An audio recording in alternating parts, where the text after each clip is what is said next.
Amen. Praise the Lord. Magandang araw po sa bawat isa. Naniniwala po ako na inihanda na ng Panginoon ang ating mga puso. At ngayon po ay nasa panibago tayong series. Napakaganda po ng ating brand new series ngayong month ng June. Ang title po nito is Unlikely Heroes. Ano po ba ito? Alam niyo po ba, who you could be will surprise you. Dito iikot yung ating pag-uusapan sa buong buwan na ito ng June. Yung pwede kang maging ikaw ay masusurprise ka. Kasi minsan, alam mo, hindi mo akalain na pwede ka palang maging ganito. Marami sa atin, maybe lumaki ka sa isang environment na kung saan kita mo palang sa pamilya mo, parang hindi ka naman magiging ganon eh. O kaya kita sa'yo ng ibang mga tao, hindi ka naman magiging ganon. At dito mapapansin natin, masusurprise ka kung ano ang kayang gawin sa'yo ng Panginoon. Ano ang kayang transformation na gawin sa atin ng ating Panginoon. Ito po yung mga unlikely heroes. Hindi mo alam kung ano yung kaya mo pa palang gawin na kung saan parang hindi man lang dumaan sa iyong puso't isipan. So para sa mga nagkaroon ng matinding kabiguan, para sa mga tao na kung saan hindi pa rin alam kung ano yung direksyon ng kanilang buhay, nako, napakaganda na itong series na ito. At napakaganda rin ng ating panimula dito, lalo na sa mga taong natadtad ng pambubuli, sa mga taong kinain na ng negativity sa kanyang buhay o naging malabo na yung direksyon ng kanyang buhay. Napakaganda po nito. I-share mo itong link na ito, makinig kang maigi dito, and let God teach you and at the same time transform you. So let's get started. Minsan po dumaan po ako sa lugar namin dati na kung saan doon po ako lumaki. At doon ko po na-discover yung masamang ako. Doon na-develop yung hindi magagandang pamumuhay ko. Doon yung lugar na kinagisnan ko. After 20 plus years na kung saan hindi na ulit ako tumambay dun sa lugar na yon, sinubukan kong dumaan dun sa squatters area na yon. At dumating ang panahon, nakita ko yon, eksaktong-eksakto hapon, mga alas 4 siguro, o alas 3, parang nakita ko ulit yung sarili ko doon, nag-flashback. May mga nagiinuman sa tabi ng kalsada, may mga lasing, may nagsisigawan. So, dumaan ako doon, nakatint naman yung sasakyan ko. Pero mamaya dyan, doon banda sa lugar na kinatitirikan dati ng bahay namin, ay maraming mga tao nagiinuman doon. Naka-case-case pa nga yung kanilang iniinuman doon. At kapag daan ko po doon, binaba ko yung, yung bintana nung sasakyan at yung iba po doon ay nagkataon, nandoon din sa lugar na yon at yun, nagkita-kita ulit kami. Tapos mamaya dyan, pumarado ako dun sa kanto, tapos sinundan nila ako. Mamaya dyan, nagkwentuhan kami, hindi mo, sino mag-aakala na magiging ganyan ka pala? Sino mag-aakala na mangyayari, magiging ganyan yung buhay mo? Sino mag-aakala na magiging lingkod ka ng Panginoon? Sino mag-aakala na matatransform yung buhay mo? Alam mo po ba, may ganun talaga sa buhay ng isang tao. Kasi hindi naman natin akalain o hindi rin makita ng ibang tao kung ano magiging future natin. Sinabi ko nga na ang past natin ay history. Hindi mo na mababago yon. Ang future naman natin, mystery yan. Hindi mo pa rin naman gaano talaga kaalam. Napakalabo pa ng future ng isang tao. But yung present natin, ito ay opportunity. So ibig sabihin, yung past natin, hindi mo na siya mababago. Nandoon na yon. Yung future naman natin, hindi mo pa talaga siya sigurado. Pero ang meron ka lang ngayon ay yung now mo. Yung present mo. At ito ay isang oportunidad para mabago ang buhay mo. At darating ang panahon, sasabihin mo na lang, who would have thought? Alam nyo, ito yung pag-uusapan natin ngayon. How to discover your incredible moments that will make you say, who would have thought? How to discover your incredible moments that will make you say, who would have thought? Hindi ko na sana sasabihin dito kasi baka, okay na nga, sabihin ko na rin, baka mapanood Alam mo po, meron kaming ka-churchmate, ka-fellowship, kababata na rin. Inaasar-asar namin siya, especially ako dati. Bako patawarin ako na yung taong to. Inaasar-asar ko siya dati, tikling, ganon, kasi sobrang payat na babae. Tapos para talagang yung ibon na tikling talaga. Ganon. Tapos naasar-asar lang. Pero hindi naman yun talagang masyadong panlalait. Pero alam mo yun, bilang mga bata, nag-aasaran. Tapos for ilang taon na nakalipas, ilang taon, hindi naman sobrang tagal, na hindi kami nagkita-kita. Nakita ko na lang kumakanta na tong taong ito. Na kaasaran, na inaasar-asar ng talikuran. Kumakanta na lang siya. Ayun, actually, may libro din siya na ang title ay Who Would Have Thought. Kaya siya ay singer ng isang banda. Sabihin ko na nga, si Asel. So yun, mapakinggan nyo man ito, patawarin ako ng Panginoon. Pero who would have thought? Yung taong ganun, nakilala sa larangan ng musika. Pero ako rin siguro pwedeng sabihin na who would have thought itong taong ito na parang naasar ko siyang tikling. Ako nga dati, hindi nga buto-buto kundi tinik Talagang sobrang payat. Alam mo, may mga parang disability sa buhay, o minsan kahinaan, sila pa yung mahilig, mga asar din Kasi parang yun na lang yung pamamaraan. Pero parang parehas kami. Parang who would have thought na mangyayari ito sa kanya? Who would have thought na mangyayari ito sa buhay ng taong ito? Who would have thought? At ito yung pag-uusapan natin ngayon. How to discover your incredible moments that will make you say, who would have thought? I want you to open your Bible with me in Psalm 78, verses 70 to 72. Psalm 78, verses 70 to 72. Verse 70. He chose David, his servant, and took him from the sheep pens. 71. From tending the sheep, he brought him to be the shepherd of his people, Jacob.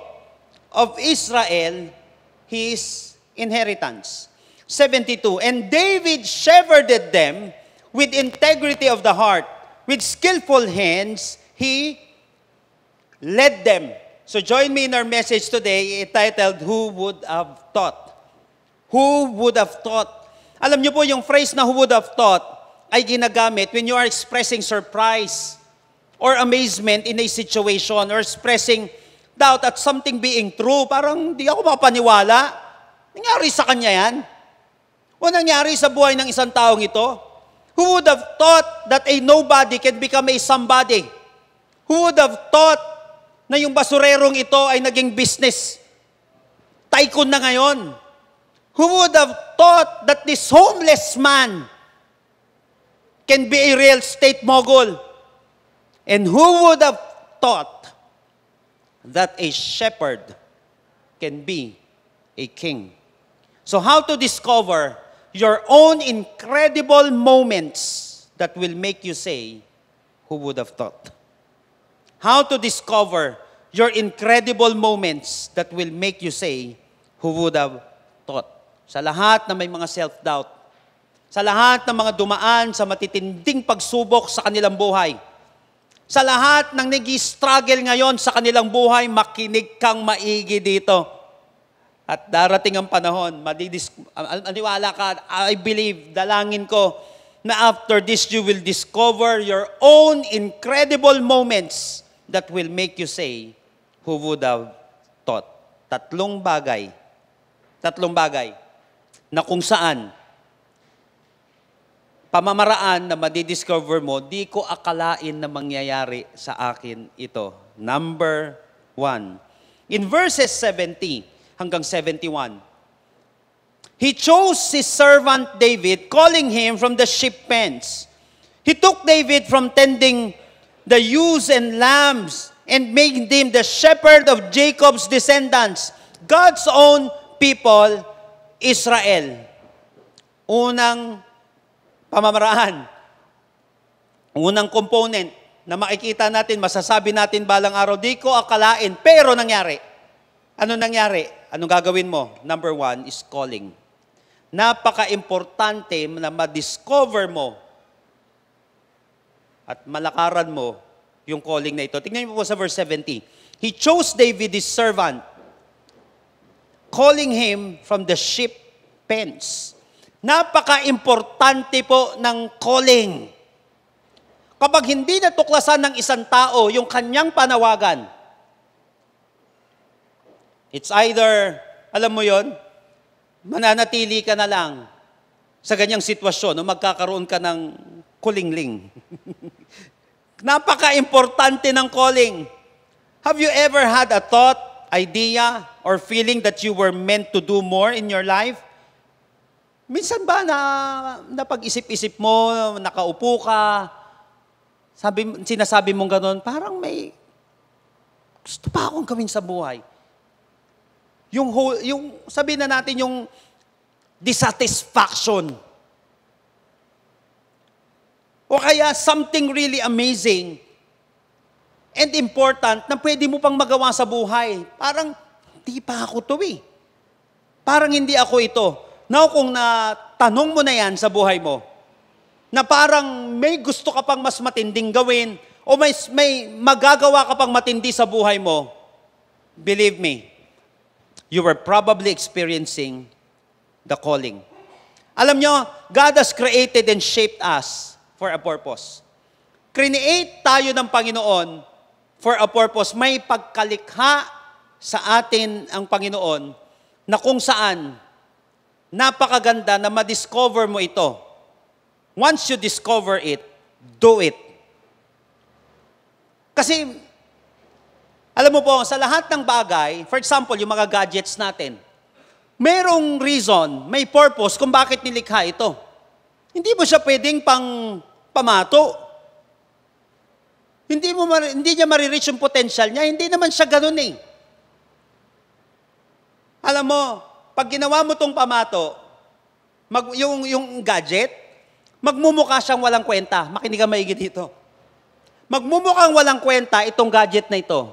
Pag ginawa mo siyang parang pyesa dun sa bilyar, yung titira ng ganon, dahil hindi naman siya ganon, mas may magmumukha pang halaga yung bilog na hindi naman ganong kamahal. Bakit? Sabihin na natin, magkano yung mga gadgets na binibili natin, magkano yung mga gadgets na ginagamit natin. Pero magmumukha siyang walang kwenta. Kasi hindi naman siya ganon. Alam mo, ang isang napakamahal na isda ay magmumukhang walang silbi kapag hinalintulad mo siya sa isang ibon. Wala namang kwenta tong isdang to eh. Buti pa yung ibon lumilipad.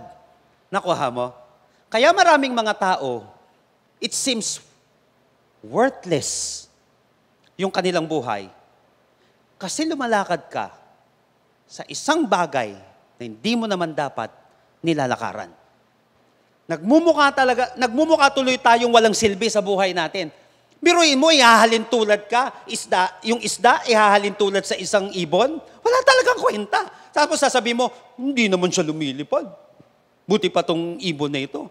Yung ibon kaya ihahalin tulad mo dun sa isda. Tapos sasabihin mo, hindi naman siya sumisisid. Napansin natin, kaya minsan, nagiging ganun yung buhay natin. Calling!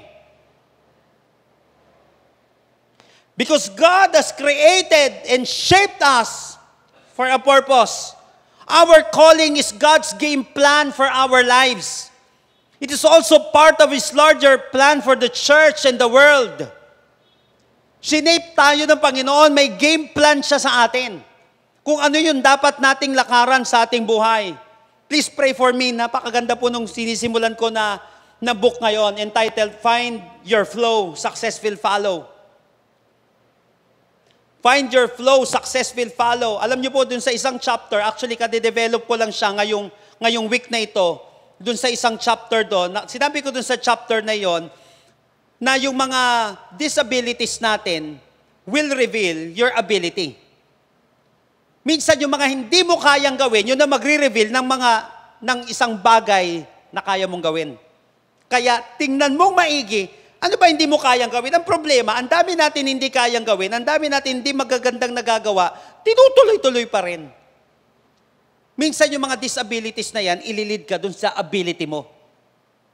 Na matutuklasan mo, ito pala ang kaya kong gawin. Kaya lang, minsan ang malaking problema, hindi ka na ngayon, tinutuloy-tuloy mo pa. Nagmumukha talaga tayong worthless. Kasi nga, hindi naman yun yung game plan ni Lord sa buhay natin. Nakuha natin yun, hindi naman talaga yun yung pagkalikha natin. Alam niyo po, one of the things that stands out to me about both Jesus and Apostle Paul is that they knew the work that God had called them to do. Naging malinaw sa kanila kung ano ang pinapagawa sa kanila. Let me give you an example. In John chapter 17, verse 4, Jesus comments that He had completed the work that God gave Him to do. Tignan po natin. John 17, verse 4. I have glorified you on the earth. I have finished the work which you have given me to do. Biruin mo, nakakapagbigay pala ng kaluwalhatian sa Diyos kapag nalalakaran mo yung purpose mo. Kapag nalalakaran mo yung calling mo, nakalagay pa dito, I have finished the work that you have given me to do. Therefore, yung calling mo ay yung pinapagawa sa'yo ni Lord. Sabi ko nga aanhin mo yung maraming bakya, nakagawa ka nga ng 1,000 bakya. Kaya nga lang, pagawaan kayo ng sapatos sa tindi bakya. Ngayon, hindi mo alam yung diskarte doon. Magagalit siyempre sa'yo yung boss mo. Alam mo, boss, grabe, nakagawa ko ng 1,000 bakya ngayong araw na ito.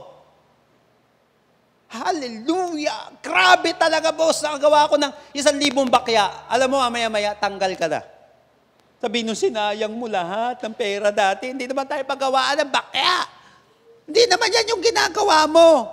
Napansin natin, minsan, makinig ka maigi, ang dami natin ginagawa na akala natin okay, yung pala sinasayang natin yung panahon natin, sinasayang natin yung resources natin, nasasayang yung buhay natin. Ang daming nadadamage. Sometimes it will do more harm than good para sa atin. Problema, gumagawa tayo ng hindi naman natin dapat gawin. I have glorified you on the earth. I have finished the work you have given me to do. Ang makakapag-glorify lang kay Lord ay yung calling mo na nilalakaran mo.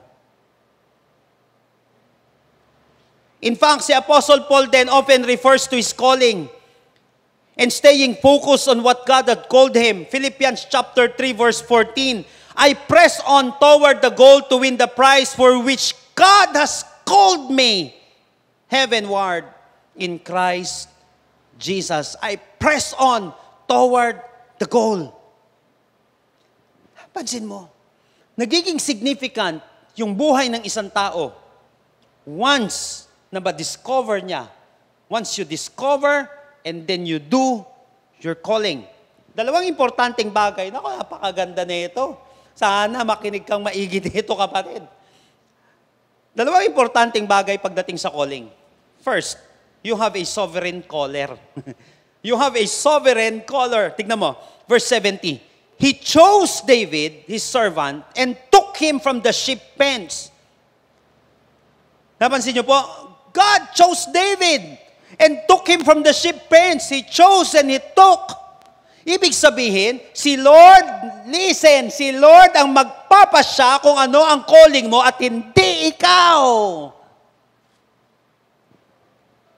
Yung may likha ng microphone na ito, nagpasya kung ano magiging siya.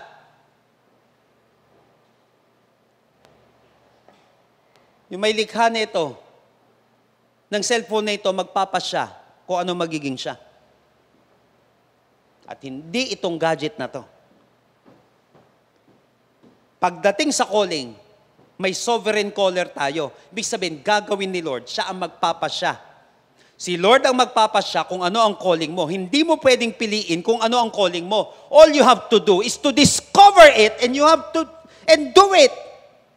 Discover it and do it. Kaya nga kapag pinagpapasyahan mo yung sarili mo, doon nasasablay yung buhay mo. Kasi may lumikha sa atin eh. May gumawa sa atin. May divine plan. Yung lumikha sa atin, hindi niya tayo lilikhain ng wala lang. At kaya ka gumagawa ng isang bagay kasi may dahilan ka. Ganon din sa pagkalikha sa atin ng Panginoon. Meron tayong sovereign na tumatawag sa atin. Si Lord ang pipili ng ipapagawa niya sa iyo. Kaya balik tayo dun kay Jesus Christ kanina. I have glorified you here on earth. I have finished the work which you have given me to do. Kaya nga sinabi sa The Message version in verse 70 dito sa text natin, then he chose David, his servant, handpicked him from his work in the sheep pens. Alam niyo po, sinabi sa C.S. Lewis Institute.org, sinabi nila that we are to view our individual callings as gifts that enables us as God's people to fulfill our common vocation of glorifying Him and serving each other. Yung individual calling natin na ito yung gift natin na mag-i-enable sa atin para ma-fulfill yung pinapagawa sa atin ng Panginoon at para mag-glorify siya, para ma-serve yung purpose ng ating Panginoon. Kaya nga again, then he chose David, his servant, handpicked him from his work in the sheep pens. Grabe, no, nagkapilian, si David yung napili. At napili siya from his, eto pa matindi, napili siya from his work. Eh yun lang. Kasi, makinig ka maigi, hindi pumipili si Lord ng tamad. Kung gusto mo mag-open ng iba't ibang opportunity sa buhay mo, galingan mo yung ginagawa mo habang bata ka pa. Habang nagsisimula ka pa. Kasi maganda, mamaya yung pag-uusapan natin dito. Galingan mo lang muna. Nag-aaral ka, naglilinis ka. Pwede ba hindi ko agad ma-detect ang calling ko? Makinig ka maigi dito mamaya. Basta galingan mo lang muna kung ano yung specific na ginagawa mo. Huwag kang umasa na ikaw ay aangat kung ikaw ay walang ginagawa. But at the end of the day, si Lord pa rin ang magpapasya. Siya pa rin ang pipili. We have a sovereign caller. Hindi mo pwedeng piliin kung ano lang ang gusto mo. Pag ginawa mo lang yung gusto mo, para kang isang, alam mo yun, para kang isang isda na lagi kang kinukumpara sa isang ibon. Dahil nagpupumilit kang lumipad sa alapaap na gusto mong ihalin tulad yung sarili mo dun sa ibon na napakataas lumipad at ikaw wala kang magawa. Tapos sasabihin mo, buti pa siya. Kung sana naglalalangoy ka na lang bilang isda, sasabihin naman sa'yo ng ibang ibon na hindi nila alam yung calling nila, buti pa siya. Ang galing lumangoy. Napansin mo. You have to discover your calling and then do it. Kasi meron tayong sovereign na caller. Siya ang tumatawag sa atin. Siya ang nag-handpick natin. Hindi mo, sinabi dito, He chose David. Hindi ikaw ang pipili ng calling mo. Kaya maraming mga tao, mananatili tayong ganon. Na lagi pinagsisisihan mo, ano ba itong klaseng buhay na ito? Kasi nagpupumilit tayo sa isang bagay na hindi tayo. Ang isang tatsulok na ipagpipilitan natin na ilagay sa isang hindi naman niya kahugis. Sasabihin niya, mahihirapan siya. Bakit? Hindi naman kasi yung mold na ginawa sa kanya. Nakuha po natin, you have a sovereign caller. Grabe, nung nagkapilian, napili si David. Ulitin ko, wag tayong aasa na tayo ay aangat kung wala rin tayong ginagawa. Kaya importante, gumawa muna tayo ng gumawa. Kasi mamaya dyan, second muna, na dapat nating maunawaan. First, you have a sovereign caller. Siya ang nagpapasya. Second, you have a special calling. Meron tayong special calling. Of course, meron tayong tinatawag na general call. Okay, na lahat tayo, ginagawa ito. Pero meron tayong special call. For example, God is calling us to be saved. Lahat ng tao that none should perish, sinabi ng Biblia, general call. Pero meron tayong mga specific calling. Tignan niyo po, verse 70. He chose David to be special servant. Sabi sa easy to read version. He chose David to be special servant and took him from the sheep pens. He took David from tending the ewes and lambs and make him the shepherd of Jacob's descendants, God's own people, Israel. You have a special calling. Meron tayong sovereign. May sovereign na tumatawag, may panawagan sa atin. Kaya lang, meron tayong special na panawagan. Everyone has a special calling. Now, let's consider some examples in the Bible of people who knew and acted on their God-given calling. Etong special na calling natin, Abraham. Abraham made great sacrifices to move his family to the place of God's choosing. Kung ano yung pinili ng Panginoon, dun siya pumunta. Sinundan niya lang kung ano yung panawagan niya. Nehemiah. He obeyed God's call to rebuild the walls of Jerusalem, even though he risked his career in the royal courts and faced great opposition. Hindi ganun kadali, pero sinundan pa rin niya yung calling niya. Jonah. He finally realized that following God's calling was better than going his own way. At minsan kinakailangan pang mag-fail bago sumunod. Esther. She saved her people in response to God's call, which was revealed to her through Mordecai. Apostle Paul had a strong calling to proclaim the gospel where people had not yet heard it. He lived out his calling and God used him to make disciples and plant churches over the Mediterranean world. Nakuha po natin mga kapatid, mas naging makabuluhan, mas naging successful at significant yung buhay nitong mga taong ito. Kasi nalaman nila yung calling nila. Again, discover and do it. But how important is it to know your calling? Bakit napaka-importante ba na malaman mo yung calling mo? Pwede rin natin tanungin, what can I do if my job doesn't align with my calling? Di ba? Paano ko ba malalaman to na hindi ito yung calling ko? O kaya yung trabaho ko, hindi siya naka-align dun sa calling ko. Ilang bagay lang, simplihan ko lang muna ito. How to spot your special calling. Paano mo ma-spot yung special calling mo?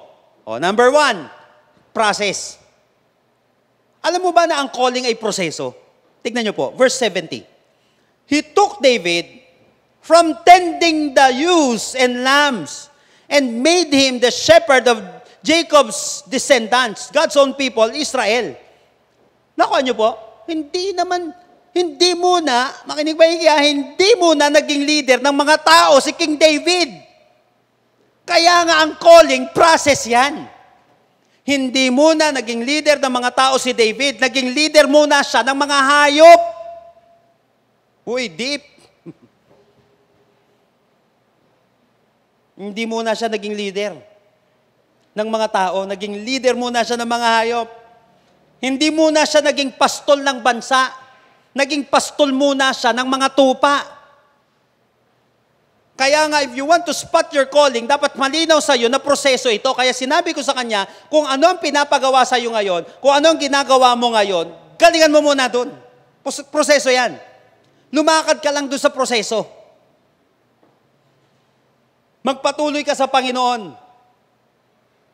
Nakuha po natin, eventually, makikita mo yan. Hindi ko naman alam talaga agad na maglilingkod ako sa Panginoon pagdating sa pagpapastol ng kanyang tupa, pagdating sa paglilid ng church. Hindi ko alam. Ang ginagawa ko lang dati, tutug-tug-tug-tug. tutulong-tulong, lilingkod-lingkod. Ganun lang, kasi proseso siya. Pangalawa, una, process. If you want to spot your special calling, malinaw dapat sa'yo, proseso to. Pangalawa, people. In the case of David, it is Samuel. Hindi nakita ng mga kapatid niya, hindi nakita ng tatay niya, yung calling niya, pero nakita ni Samuel. Ito maganda. Sa case naman ni Samuel, sino? Si Eli. Kaya ang tawag sa mga taong ito, co-discerners. Para malaman mo, ma-spot mo yung calling mo, may mga co-discerners tayo na ipapadala ang Panginoon. Kaya importante yung mga tao na nakapaligid sa atin. Napaka-importante nito. Kaya nga, gusto mo, di maglingkod ka. Ang ginawa niya, ginamit ng Panginoon yung nanay ni Samuel, na si Hannah.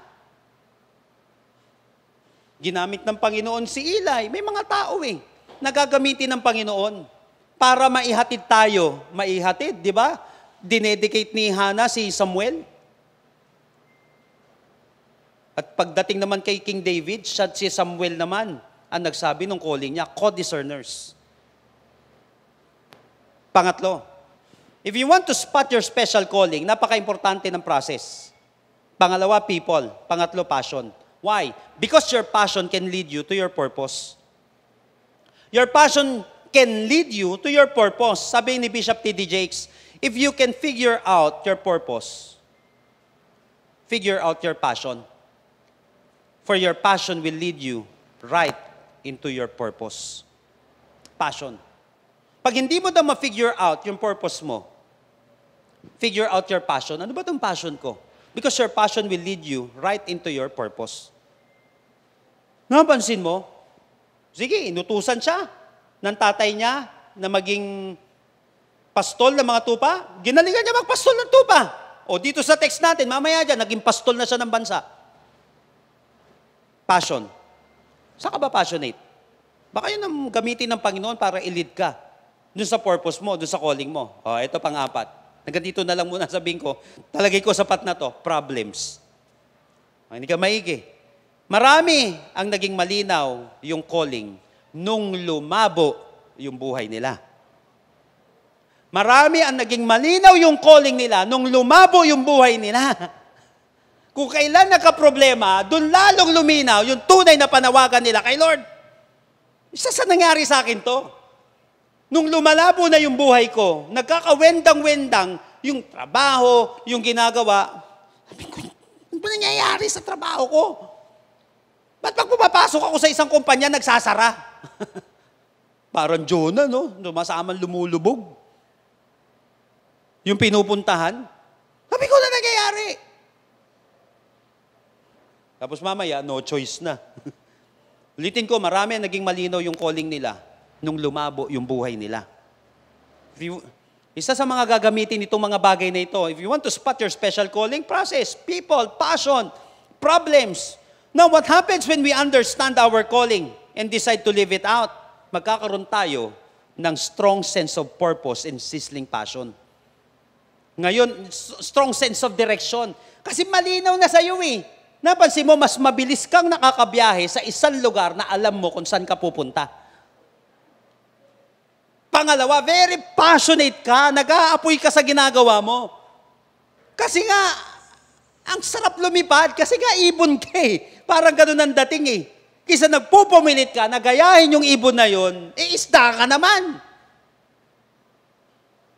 Tapos sasabihin mo, wala kang kwenta. Tapos sasabihin sa'yo ng mga tao, wala kang kwenta. Kasi pinagpipilitan mo Yung isang bagay na hindi naman yun, yung pagkalikha sa'yo ng Diyos. Alam nyo, a lot of people are so passionate with a wrong assignment. A lot of people are so passionate with a wrong assignment. That's why they fail. So starting today, live your calling. Alamin mo. Pa-coach ka, tumaan ka lang sa proseso, manalangin ka maigi. Kung si Lord pala, yung sovereign na caller, di maging close ka dun sa tumatawag. Para kapag tinawag ka, di mas malinaw mong naririnig yung panawagan. Kasi close ka doon sa tumatawag. Nakuha natin yun.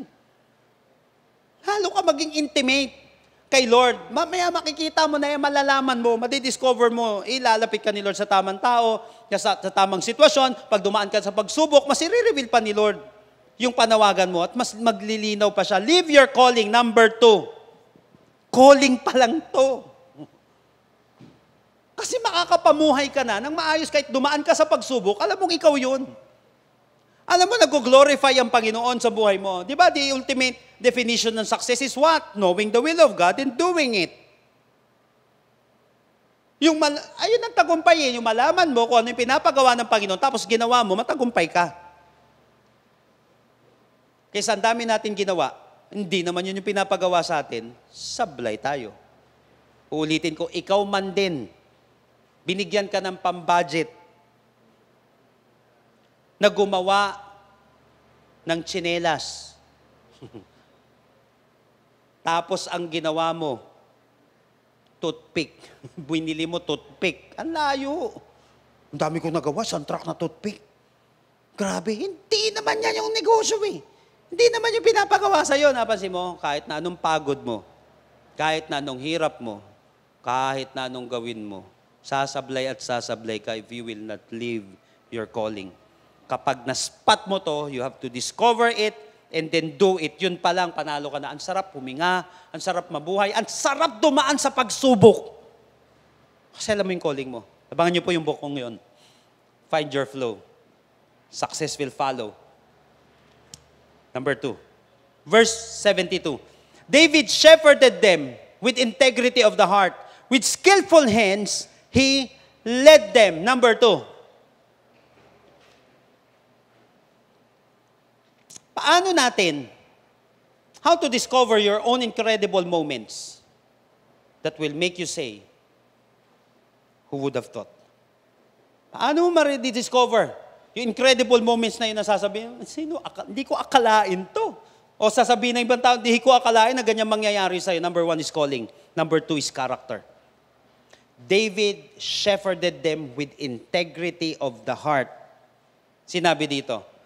Alam niyo po, good character is that quality which makes one dependable, whether being watched or not. Ito ay kalidad na kung saan mas magiging dependable ka. Kasi may good character ka, whether nakikita ka o hindi ka nakikita. Kasi may good character tayo. Alam niyo po, ang maganda dito, alam niyo ba yung David shepherded them with yung integrity of the heart. Maraming mga translations dito eh. But yung ginamit dito is the Hebrew word tom. Ang ibig sabihin lang nito is completeness. Hindi ko maigi dito ha. Completeness, perfection, integrity. Now, una, gaano ba ka-importante itong karakter na ito sa atin? Number 1, character will reveal your maturity. Kung ano yung karakter natin, i-reveal nito yung maturity. Napansin niyo po yung Hebrew word doon, completeness saka perfection.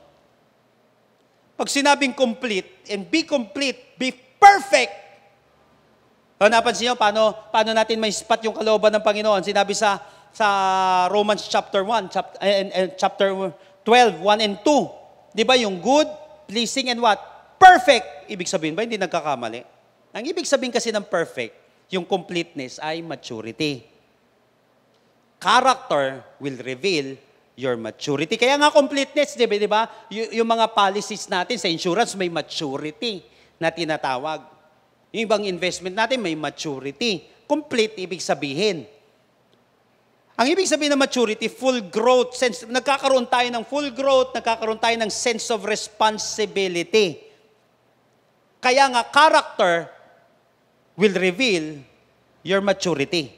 Napaka-importante na tayo ay may sense of responsibility. Ang isang tao na walang sense of responsibility, kahit saan ka pumuntang kumpanya, kahit sino ang jowain mo kapatid, sasablay at sasablay lagi yan. Why you don't have a sense of responsibility? Kaya nga payo sa akin dati ng uncle ko, sabi niya gano'n, hindi naman masamang magjowa ka. Kaya lang, magjojowa ka kapag may sense of responsibility ka na. Ganito ang ginagawa, ganito ang pwede mong gawin dyan, ganito ang pwedeng gawin. Kapag hindi ka handa, don't do it. Kaasawa ka, you don't have sense of responsibility. Gagawin mo ang isang bagay, you don't have sense of responsibility, papabayaan mo siya. Hindi siya pwede. Napansin natin, character will reveal your maturity. Kaya nga pagdating sa utak ng tao, di ba, may tinatawag tayong prefrontal cortex. Yung prefrontal cortex natin, ito yung part ng brain natin behind the forehead. At ito daw yung one of the last parts ng brain natin to mature. And usually, around age 25. Kasi itong prefrontal cortex na ito, responsible siya for higher order, yung cognitive process, paano ka mag-execute ng mga bagay, paano ka mag-plan, paano ka mag-prioritize, yung reasoning, yung judgment, yung impulse control ng tao. So dapat pala, nagmamature siya. Of course, ang maganda dito, pati doon sa book nilagay ko rin dito, alam niyo ba yung brain natin? Yung brain natin, yung plasticity ng brain. Your brain is plastic and not static. Ibig sabihin, yung brain natin, nade-develop siya, hindi sa static na yun lang. Nade-develop siya, nag-grow siya, nagmamature yung utak ng isang tao. Kasi nga, nandito sa prefrontal cortex natin, yung impulse control natin. Halimbawa, sobrang bata ka, nagjowa ka. Iniwan ka ngayon. Dinalawa kayo ng jowa mo. Anong gagawin mo? Baka mamaya kung san-san ka tumalon. Why? Yung control mo, hindi mo makontrol sarili mo. Hindi humingi ng payo, hindi siya nagpag-guide. Kaya nga, Thomas Edison once said, what a man's mind can create, man's character can control. What a man's mind can create, man's character can control. Kapag create ka lang ng create, but you don't have control, yari ka. Disgrasya ka, mabubundol yung buhay mo. Kaya nga napaka-importante ng karakter ng isang tao because it will reveal your maturity. Yung full growth natin, yung sense of responsibility. Kapag hindi ka matured, mahirapan ka. Parang, imagine mo na lang, pagtrabahuin mo yung 1-year-old mong anak, sige na, 7 years old na, lagay mo sa company nyo. Sabak mo sa matitinding decision making. O tingin mo, mag-stand pa yan? Hindi. Hindi dahil sa bopols yung bata. Kaya lang, hindi pa siya mature. Kailangan pa niyang mag-aral, turuan, idaan sa experience, ganun din sa isang tao. Napaka-importante na dinidevelop natin yung ating character because character will reveal your maturity. At doon nagkakaroon ka na ng self-control. Nagkakaroon na tayo ng sense of responsibility. Second, character will reveal your integrity. Yung Hebrew word na tom dito, completeness, perfection, di ba? And integrity. Alam niyo ibig sabihin, ang integrity kasi is the quality of being honest, of being faithful. Pagkakaroon ng strong moral principle. The state of being whole and undivided. Yun yung integrity. Kaya nga sa NIV sinabi, and sa 72, and David shepherded them with integrity of the heart. Sinabi sa New International Reader's Version, so verse 72, David cared for them with a faithful and honest heart. Kaya nga kapag pipili ka ng business partner mo, napaka-importante o magiging partner mo sa buhay, makakasama mo, napaka-importante ng karakter. Napaka-importante ng karakter. Someone said, the measure of man's real character is what he would do if he knew he would never be found out. Doon lalabas, hindi sa lahat ng panahon mababantayan mo ang isang tao. Kaya ngayon, napaka-importante ng karakter. Ano yung gagawin mo? Lalo na alam mo, hindi ka naman mahuhuli. Yung karakter. Kasi maraming mga tao, didiskarte ng hindi maganda, lalo na makahanap siya ng pagkakataon na hindi naman ako makikita.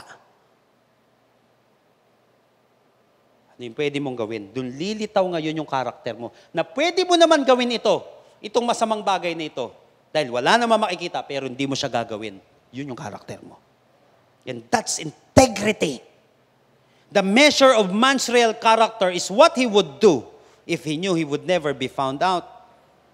Kaya nga sinabi sa The Living Bible, and from following the ewes with lambs, God presented David to his people and as their shepherd, and he cared for them. Tignan nyo, sa ibang translation, with a true heart. Tandaan, bakit importante ang true heart? Kasi hindi pwede ang fake na puso sa rurok ng tagumpay. Hindi pwede ang fake na puso, hindi pwede ang plastic na puso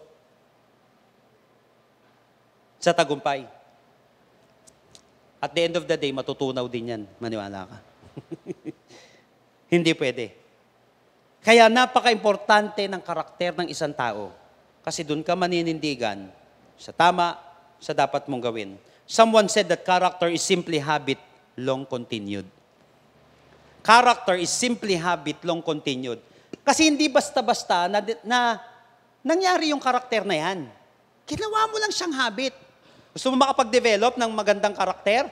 Yung tamang ginawa mo ngayon, tuloy-tuloy mo na. Iniwan mo na rin lang. Makinig ka mahiga, iniwan mo na rin lang yung bisyong yan, tuloy-tuloy mo na. Iniwan mo na rin lang yung hindi pananakit. Tuloy-tuloy mo na yan. Because character is simply habit, long continued. Kaya, makinig ba, kapag may sinimulan kang tama, ituloy-tuloy mo na. Nagiging character yan. And Lao Tzu greatly said, listen to this, watch your thoughts, they become your words. Watch your words, they become your actions. Watch your actions, they become your habits. Watch your habits, they become your character. Watch your character, it becomes your destiny. Kung ano yung karakter natin na yan, yan ang mag-shape ng destiny natin. O yung patutunguhan natin. Who would have thought na magiging napakamakapangyarihang hari? Na magkakaroon ng ganitong buhay si David na hanggang ngayon pinag-uusapan ng ating henerasyon at sa susunod na henerasyon. Anong meron? Malinaw sa kanyang calling niya. Pangalawa, yung karakter niya. At pangatlo, last but not the least, in verse 72, and David shepherded them with integrity of the heart. With skillful hands, he led them. Number 3 is competence. Who would have thought? Paano natin madidiscover yung mga moments natin na ganito, balang araw, nasasabihin natin, di ko kalain. Una, kailangan ma-discover mo muna at malakaran mo yung calling mo. Pangalawa, napaka-importante makapag-develop tayo ng maayos na karakter. Dinidevelop naman siya eh. Pag nakakita ka ng hindi maganda, di alam mo na kung hindi, ano ang hindi gagawin. Develop, magpaturo, mag-grow dito sa karakter na ito. At pangatlo is competence. Ito maganda dito. With skillful hands, he led them. Alam mo, sa totoo lang, ang usapin ng tagumpay ay hindi lang pabaitan, kundi pagalingan din. Importante, mabait. Sinabi ko na nga, importante yung karakter eh. Kaya lang, ang usapin ng tagumpay ay hindi lang pabaitan, pagalingan din. Yung skillful hands, yung word na skill dito, it is the ability to do something well. It is the ability to do something well. Alam niyo po, the word skill in Hebrew is the Hebrew word tabun. It means intelligence, understanding, reason, skillfulness, wisdom. So pagdating sa competence natin, ito, paano mo malalaman na isang tao ay competent? Paano ko malalaman na ako ay competent? Kasi sinabi ko nga, sa usapin ng tagumpay, sumambago buhay mo, dapat di ka lang mabait. Dapat galingan mo din. Kasi ang tagumpay, hindi lang pabaitan. O di ba, ang daming mabait dyan? Di ka umiimik eh.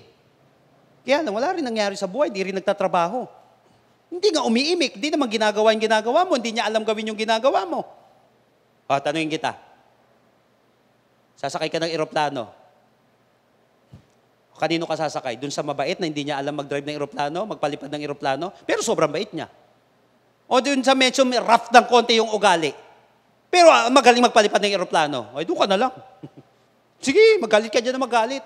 Basta, dali mo kami na maayos sa pupuntahan namin. O napansin mo, gaano makapangyarihan ng competence. Pero yung nagpapalipad ng eroplano nyo, pag di niya inayos karakter niya, bukas makalawa, tanggal na siya. Kasi replaceable ang tao. Hindi natin sinabing hindi importante karakter. Nauna na nga yung karakter eh. Dahil sinabi nga natin, lagi ko sinasabi, competence will get you there. Character will stay you there. Kaya nga ang character at competence must go hand in hand. Skill, intelligence, understanding, reason, skillfulness, paano malalaman? Kapag maganda yung competence mo. Pag may matindi yung competence ng isang tao, paano malalaman? Number one, first, know what to do. With skillful hands, he led them. Dapat alam mo ang ginagawa mo. Paano ka makakapagluto ng isang masarap na kare-kare kung mabait ka lang? Drive mo nga ako, Brad. Kaya mo ba mag-drive? Hindi, mabait ako eh. Hindi pwede yun. Ano ba yan? O kakain na tayo. Luto ka naman itong ganitong ulam. Gutom na ako eh. Kaya mo ba ito? Hindi, mabait ako. Alam mo ba, napakabait ko talaga. Napansin natin, know what to do. Pwede mong umpisa ng isang bagay, pero hindi siya magiging masarap. Kasi pag sinabing skill, ability to do something well, ang sarap kumain nang masarap yung nagluluto. Masarap yung kanyang pagkaluto. Napansin natin, iba yung nagluto ka lang ng isang bagay. Alam mo, makikita mo yung isang tao, yung mga masasarap magluto, ano sila eh, maayos yung alam nila, pati yung karakter nila, yung ginagawa nila. Minsan yung simpleng bagay na hindi natin kayang gawin, nagagawa nila. Minsan pa nga, pati doon yung pagluluto nila, kinakausap nila yung yung mga ingredients nila eh. Napansin yun, you must know what to do. Proverbs chapter 19, verse 2. Being excited about something is not enough. You must also know what you're doing. Don't rush into something or you might do it wrong. Hindi pwede na excited ka lang. Hindi daw siya enough. You must also know what you are doing. Ulitin ko, sa panahon ng pangangailangan, sa panahon ng emergency, mas pipiliin mo yung marunong mag-drive kaysa yung mabait lang. Mas pipiliin mo yung mas masarap magluto kaysa mabait lang. Kaya napaka-importante ng competence. First, know what to do. Ang unang tinitignan, alam mo ba ang ginagawa mo? Second is do what you know. Bakit? Aanhin mo ang iyong nalalaman kung wala namang nakikinabang. Aanhin natin yung nalalaman natin kung wala naman nakikinabang. Sabi ko nga, walang masama sa diploma. Go! Wala akong sinabi na masama ang diploma. Na magdiskarte ka na lang habang buhay. Siguro, padamihan ng diploma. Sobrang dami ko ng diploma. Kaya lang, aanin mo yung nakasabit-sabit dyan, hindi mo naman ginagawa yung nakalagay doon, yung responsibility mo. Sabi sa akin ng pastor ko dati, sabi niya sa akin, Julius, hindi ka lang graduate, ang tatanggap mo yung diplomang yan. Sa diplomang yan, may responsibility ka. Aanin mo lahat ng trainings. Aanin mo yung 4 years, yung 5 years sa college. Aanin mo yung napakamahal na tuition mo. Pagtapos nun, hindi mo siya nilakaran. Ang competent na tao, alam nila kung ano ang gagawin nila at ginagawa nila yung alam nila. Don't underestimate skill. Dahil wala kang magagawang maganda kung wala ka nito. So you have to sharpen your skill. With skillful hands, He led them. You have to sharpen your skill. Ecclesiastes chapter 10, verse 10. If the ox is dull, and its edge unsharpened, more strength is needed, but skill will bring success. Kapag yung ox na yan, unsharpened. Kasi sa tagal ng buhay, daming beses mo nang ginamit, na pumupurol. Ngayon, dahil mapurol yung gamit mong axe, pagod ka na, hindi pa tumutumba yung pangarap mo. Pa-end na yung buhay natin, wala pang magandang nangyayari. Kaya tama yung Bible, if the axe is dull and its edge unsharpened, more strength is needed. Kaya nga, don't just work hard. Work smart. Kaysa hampas ka ng hampas dyan, taga ka ng taga, hasain mo. Skill will bring success. Sharpen your axe. Listen to this. Skill ang pantabas mo sa mga hahadlang sa iyong tagumpay. Skill ang pantabas mo sa hahadlang sa iyong tagumpay. Di ba? Maraming mga hahadlang dyan sa tagumpay natin. Laging may opposition, may mga discouragement na darating sa atin, may mga problema. Gusto mo matabas yan, yung mga harang na yan? Sabi ng Bible, skill. If the axe is dull and its edge unsharpened, more strength is needed. But skill will bring success.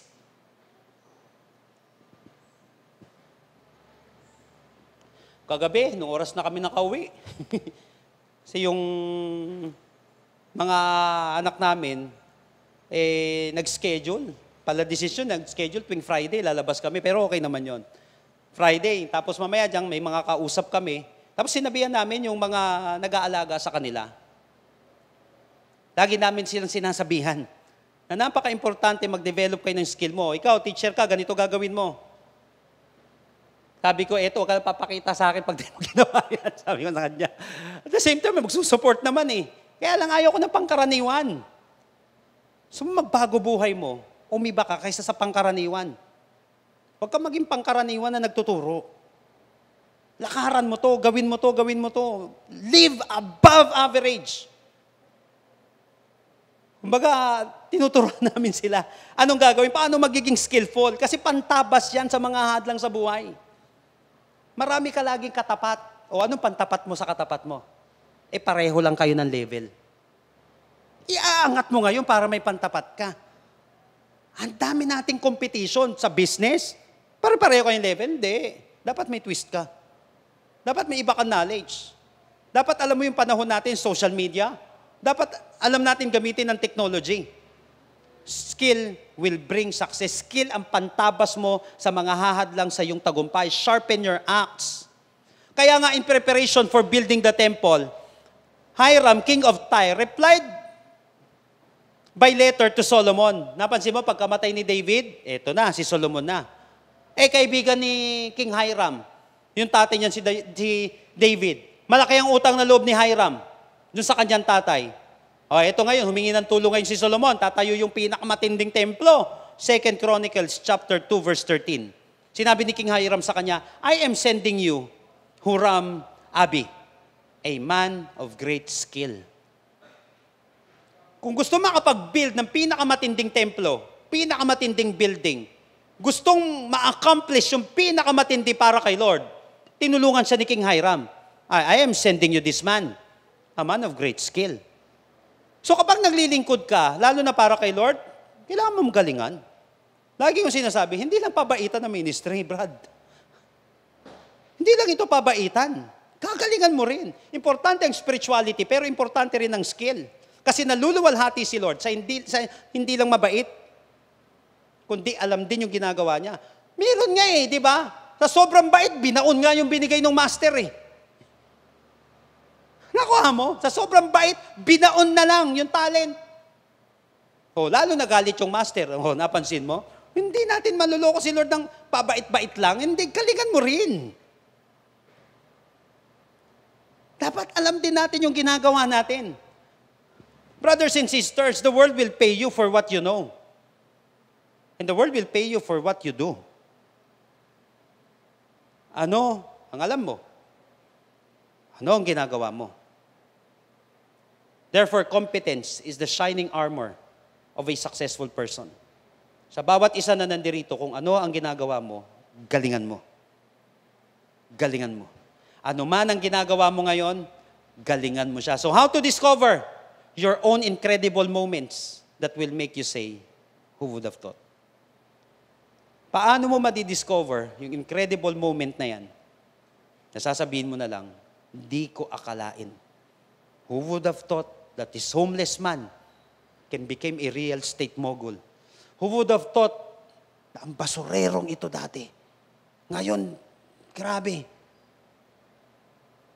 Businessman na. Business guru na. Isa ng pinakamatagumpay na negosyante. Who would have thought that a shepherd can be a king? Tatlong importanteng bagay. Number 1 is calling. Remember that you have a sovereign caller. Si Lord ang pipili, hindi ikaw. Di-discover mo lang kung ano yung pagkalikha niya sa'yo. And remember that you have a special calling. Meron kang special calling. Napansin mo, hindi lahat hari. Hindi lahat propeta. Napansin mo? You have a special calling. Second is character. Character will reveal your maturity. Na kahit na may nakakakita o wala, gagawin mo yung tama. You will have a strong sense of morality. Kahit wala nakakakita. At yung character na yan ang maglilid sa'yo sa yung destiny. Character will reveal your integrity. Integrity is doing the right thing even when no one is watching. Number 3 is competence. Know what to do and do what you know. I will end with this. In Psalm 78 verse 71, dito sa text natin, sinabi dito ang ganda nito.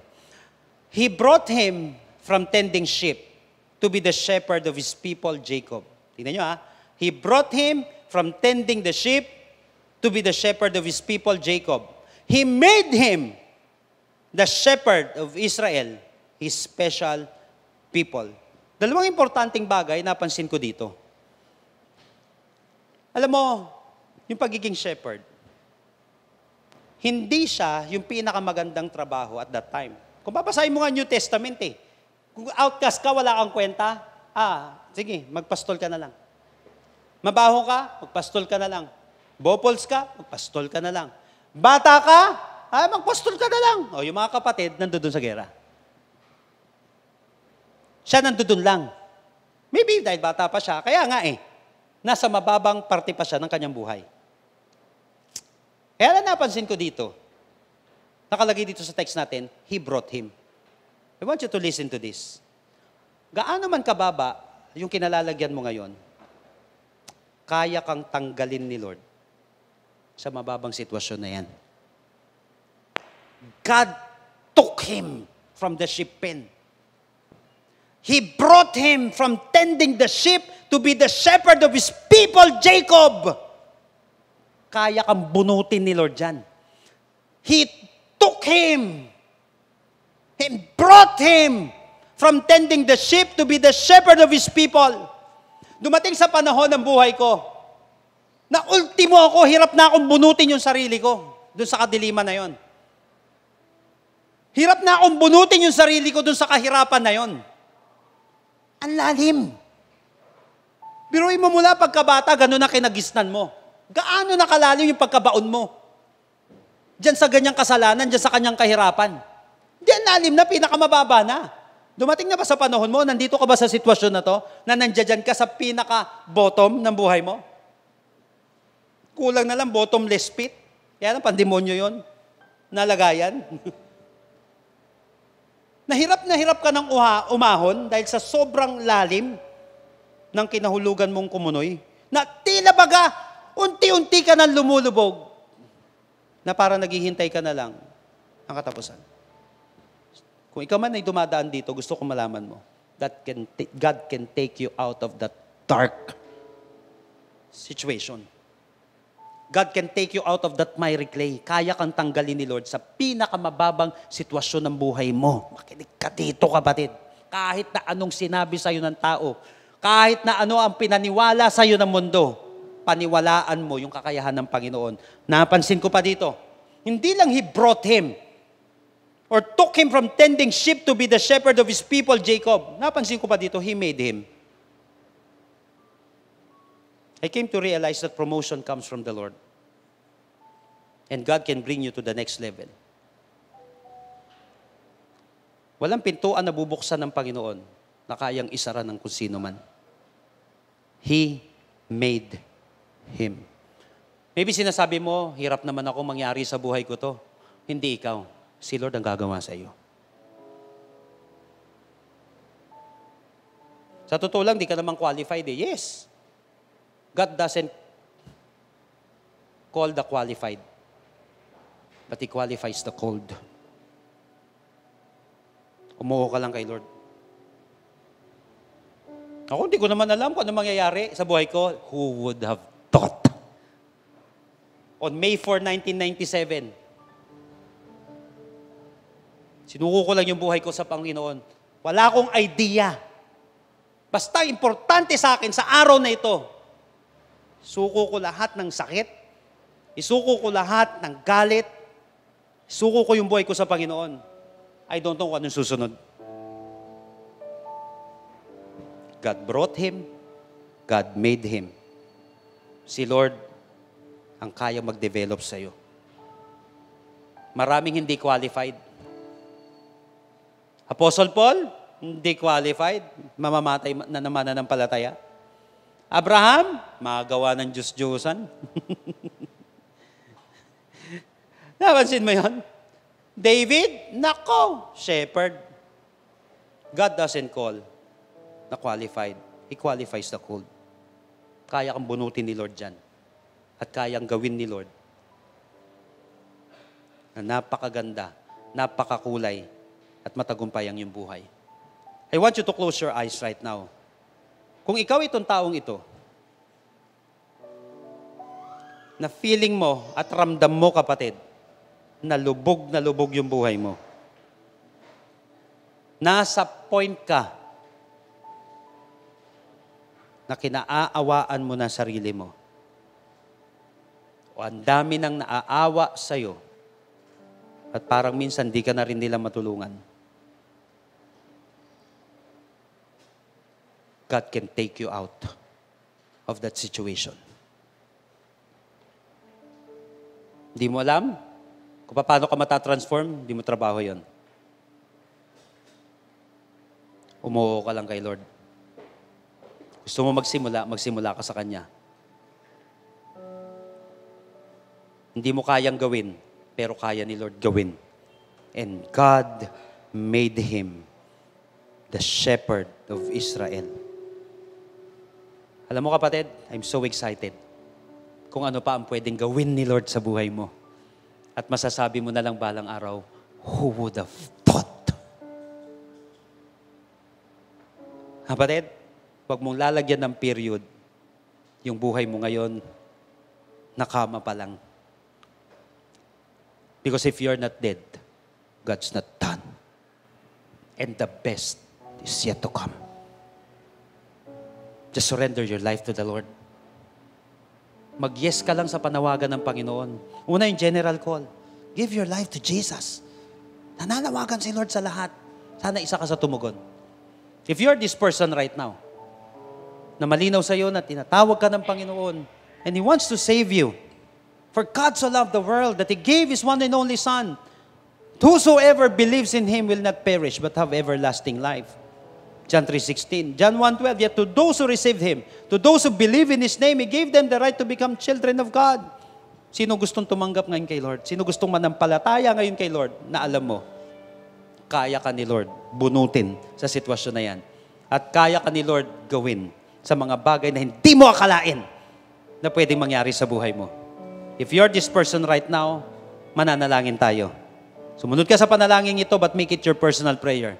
And I believe that after this, your life will never be the same again. Tell it to Jesus right now, Lord Jesus, Lord Jesus, come into my life. come into my life. I surrender my heart to you. I surrender my heart to you. I admit that I'm a sinner, I admit that I am a sinner. but I believe that you are my Savior. I believe that you are my Savior. Starting today, Starting today, be the Lord of my life. be the Lord of my life. Transform me. Transform me. Save me. Save me. In Jesus' name, In Jesus' name. amen. Amen. Kung ipinanalangin mo ng buong puso ang panalangin yan, hayaan mo si Lord. kumilos sa buhay mo. Lord, I pray right now that you open the spiritual mind of these people, Lord. Lord, maging sharpen pa, Panginoon, yung kanilang spiritual ear, Panginoon. Lord, i-crystallize mo po, Panginoon, yung panawagan mo, yung specific na panawagan mo sa bawat isa. Tuluan mo po kami, Panginoon, na dumaan sa proseso, Panginoon, sa pangalan ng Panginoong Yesus. Kung meron man dito, Panginoon, nalaglag yung kanyang karakter, Panginoon, I pray, God, for your Holy Spirit right now. I pray for the fruit of the Spirit right now, Panginoon, na patuloy na ma-develop sa kanyang buhay. At Lord, dalangin ko nga po, Panginoon, nawa, patuloy na maging uhaw ang bawat isa na patuloy pang lumago. Sa mga nawalan na, Panginoon, ng gana sa buhay, sa mga nanlamig na, Panginoon, na i-pursue ang pag-aayos ng buhay, Lord, I pray for fire right now. Lord, I pray for fire na i-rekindle muli yung frozen heart na ito, Panginoon, sa pangalan ng Panginoong Yesus. Marami pong salamat, Panginoon. At naniniwala kami, Panginoon, time will come. Kami mismo sa sarili namin, sasabihin namin, who would have thought? May Diyos pa rin pala, Panginoon, na kaya kaming bunutin sa sitwasyon na ito. Father in heaven right now, sa mga nakalubog, sa kumunoy ng kanilang buhay, sa kumunoy ng kanilang nakalipas, I pray, God, bunutin mo po sila sa pangalan ng Panginoon Jesus. Palayain mo po, Panginoon, ang bawat isa. Bigyan niyo po ng kapayapaan, Panginoon, ang bawat isa sa pangalan ng Panginoong Jesus. Lord, buuin mo po ang mga nawasak na buhay. Buuin mo po, Panginoon, ang nagkaroon ng shattered dreams, oh God, in the name of Jesus. Buuin mo po, Panginoon, maging excited muli siya, Panginoon, sa buhay na ito. After this, oh God, muli siyang lalakad, muli siyang mangangarap sa pangalan ng Panginoong Yesus. Sa pangalan ng Panginoong Yesus. Ngayong oras na ito, ikaw at ang Panginoon. I will give you just 30 seconds right now. Just talk to God. Just surrender everything to God right now. Mahal ka ng ating Panginoon. Huwag kang lumakad sa hindi pinapalakaran sa'yo ng Panginoon. Huwag kang lalakad sa pinapagawa sa'yo ng kaaway. Hindi ikaw yan, kapatid.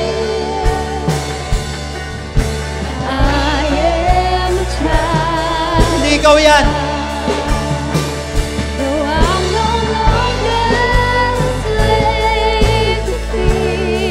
For I know the plans I have for you, declares the Lord.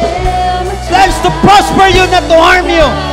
Plans to give you hope in the future.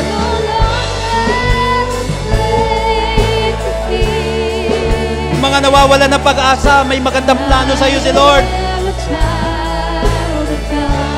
Sa mga nawawasak yung ngayon niya, may magandang plano sa iyo si Lord sa inaharap. To surrender everything to God. Surrender everything to the Lord. Hallelujah. Meron dito pinapalaya ka ng Panginoon. Pinapalaya ka ng ating Panginoon sa pangalan ng Panginoong Jesus. Come on, declare it right now.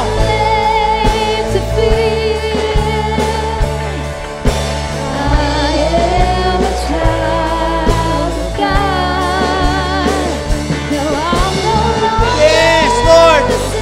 Come on, declare it.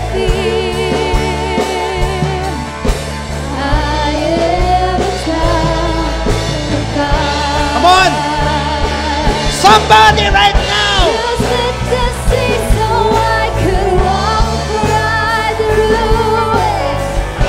God can do something great in your life. If you're not dead, God's not done.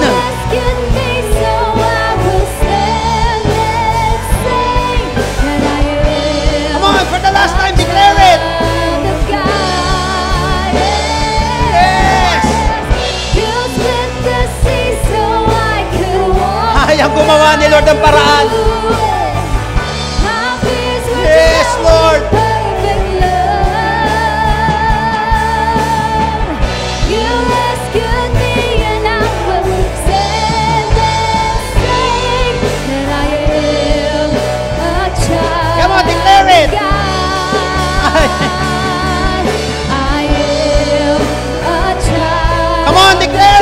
you are a child of God. I am a child of God. I am a child of God. Kapatid,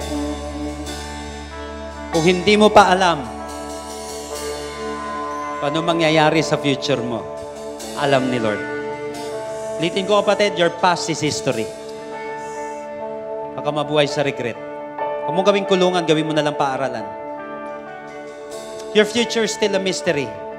But good news, He knows the future. Alam ni Lord. At yung present mo ngayon ay opportunity. Naniniwala ko na may ginagawa ang Panginoon sa buhay mo. Ikaw ay anak ng Diyos.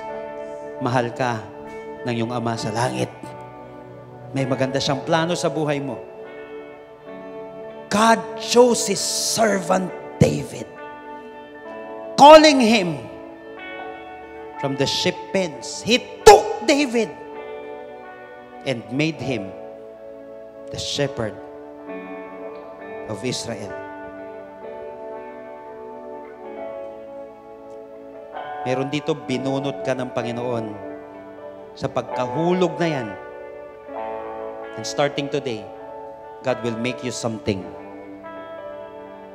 At darating ang panahon, sasabihin mo na lang, who would have thought? Na yung babae, na yung lalaki, na wasak yung puso, na napaglaruan ng kaaway, ay nagkakaroon ng magandang testimony. Who would have thought? Isang kabataan na lumaki sa wasak na pamilya ay ginagamit ng Panginoon para mabuo yung buhay ng iba. Who would have thought na yung isang tao na halos kumain ng basura na ngayon ginagamit ng Panginoon mightily para maging pagpapala sa iba. Si Lord lang ang kayang gumawa niyang, kapatid. Kang aalis sa piling ng ating Panginoon. Magpatuloy ka kahit na anong mangyari. Mahal ka ni Jesus. Darating ang panahon, sasabihin mo na lang at ng iba, who would have thought? Kaya ni Lord, kapatid. Kaya ni Lord. Ngayong oras na ito, kapatid, hayaan mo na selyuhan natin lahat ng ating napakinggan. Huwag mong hahayaan, kapatid, na mananakaw ng kaaway ito. Kung meron ka mang pangangalagaan, kapatid, ito yung mga bagay na napakinggan mo ngayon. Dahil naniniwala ako, kapatid, narinig mo ito ng may kadahilanan. May gagawing himala si Lord sa iyong buhay. If you're not dead, God's not done, and the best is still ahead. Ang ganda ng future mo, kapatid. Ang ganda ng future mo. Right now, people of God, I want you to receive these blessings which God promised in Numbers chapter 6. Every time He did declare ito, the Bible said, receive it, and it will be yours. Right now, people of God, may the Lord bless you and take care of you. I receive. May the Lord be kind and gracious to you. I receive. May the Lord look on you with favor and give you peace. I receive. Lord, we receive all of these blessings today in Jesus' name. And everybody shout aloud, Amen and Amen. God bless you all. Jesus loves you. See you next week.